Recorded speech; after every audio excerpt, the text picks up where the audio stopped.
কবুতরকে কট liver oil capsule সাধারণত শরীরের শক্তি, রোগ প্রতিরোধ ক্ষমতা ও প্রজনন ক্ষমতা বাড়ানোর জন্য খাওয়ানো হয়। কট লিভার অয়েল হলো কট মাছের লিভার থেকে তৈরি একটি প্রাকৃতিক তেল।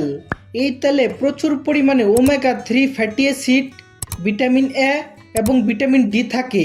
কট লিভার অয়েল এর মধ্যে ভিটামিন এ ও ওমেগা 3 থাকার কারণে কবুতরের রোগ প্রতিরোধ ক্ষমতাকে শক্তিশালী করে।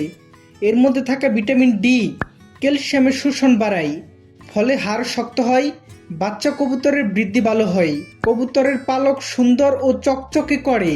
কবুতরের ব্রিডিংয়ের সময় কবুতরকে কট লিভার অয়েল খাওয়ালে ডিমের গুণগত মান ভালো হয়, ডিমের খোসা শক্ত হয়, কবুতরের বাচ্চা সুস্থ থাকে এবং কট লিভার অয়েল ক্যাপসুল কবুতরের প্রজনন ক্ষমতাকে বাড়ায়, কবুতরের দুর্বলতা কমায় এবং কবুতরকে সুস্থ রাখে।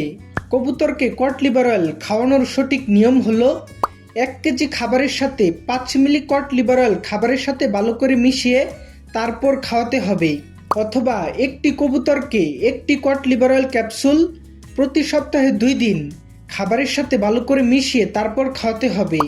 আর অবশ্যই মনে রাখবেন, পশু এবং প্রাণীকে যে কোনো ধরনের ওষুধ সেবন করার পূর্বে একজন প্রাণী চিকিৎসকের পরামর্শ নিতে হবে। এবং ওষুধ ও স্বাস্থ্য সম্পর্কে নতুন নতুন তথ্য ভিডিও পেতে আমাদের মেড ইন ট্রু চ্যানেলটিকে সাবস্ক্রাইব করতে ভুলবেন না। ধন্যবাদ।